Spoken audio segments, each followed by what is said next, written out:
জন member প্রণয় ঘোষ চৌধুরী নামক একজন মৎস্য কর্মাধ্যক্ষের উস্কানিমূলক প্ররোচনামূলক কথায় ফাঁদে পা দিয়ে তারা একটা অনাস্থা প্রস্তাব, নো কনফিডেন্স প্রস্তাব সই করেছে।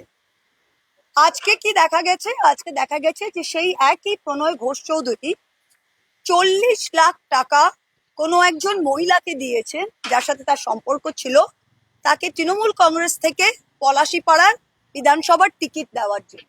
এবং আজকে তিনি কেস করেছেন এবং বলেছেন যে আমাকে দল 40 লাখ টাকা দিয়ে আমাকে টিকিট দেওয়ার কথা ছিল, আমি টাকা দিয়ে এসছি, দল আমায় টিকিট দেয়নি, রূপবানুকে দিয়েছে।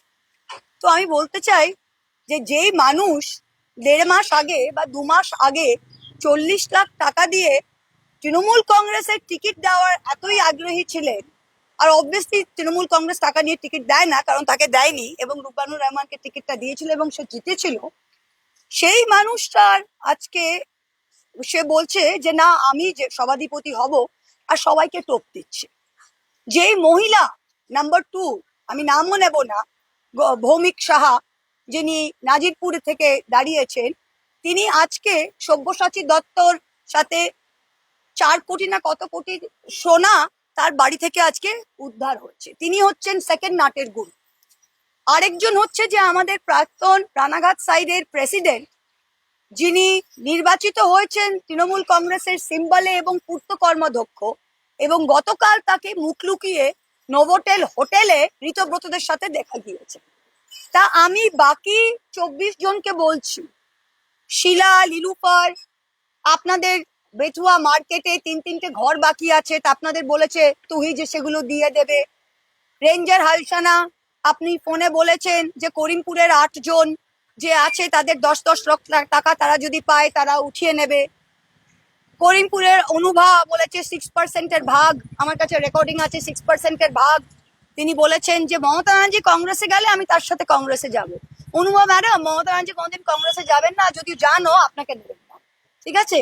তাই আমি প্রত্যেকটা এই 27 জনকে বলছি যে আপনারা দয়া করে 2 তারিখে আপনাদের ডেট এসছে, 2 তারিখে যারাই দলের এই টাইমে লোভে, দলের এই টাইমে দলের সাথে গাদ্দারি করে এই অনাস্থা প্রস্তাবে সই করেছেন, অবশ্যই 2 তারিখে যাবেন এবং আপনারা সভাধিপতিকে ফেলুন, কারণ আমরা চাই না যে আপনাদের মতো 27টা গদ্দার আমাদের দলের সাথে যুক্ত থাকুক। আপনারা আমাদের কর্মীদের বলে আমাদের সিম্বলে জিতেছেন, আপনারা প্লিজ 2 তারিখে যান, সবাই যান। তরুণ বাবু থেকে আরম্ভ করে আপনার রেঞ্জারের বউ থেকে আরম্ভ করে চম্পার গোয়াস যে মহিলা সমিতি করে কি করে তাও আমরা জানি, সবাই যাবেন এবং আপনারা 2 তারিখে ফেলুন। আমরা চাই ওখানে বিজেপির হোক, বসুক, আর আপনারা নয়তো অ্যাডমিনিস্ট্রেটর বসুক, আমরা এটা চাই। আমরা কেউ চাই না, মমতাদি চাই না, আমি চাই না, তৃণমূল কংগ্রেসের কর্মীরা চাই না যে এই 27টা গাদ্দারকে আমরা 1 মিনিটও পিঠে বই। আপনারা পঞ্চায়েত আসছে, আপনারা গাদ্দার party, Tuhi Chowdhury party, Tina Bhowmik party, দেবাশিসের পার্টিতে গিয়ে দাঁড়ান বা এনসিপিআই পার্টিতে দাঁড়ান, তৃণমূল কংগ্রেসের দরজা আপনাদের জন্য কিন্তু বন্ধ। আপনারা যেখানেই খেতে চান অন্য জায়গায় গিয়ে খান, এই দরজাটা বন্ধ। Thank you. এটা প্লিজ খুব ইম্পর্টেন্ট।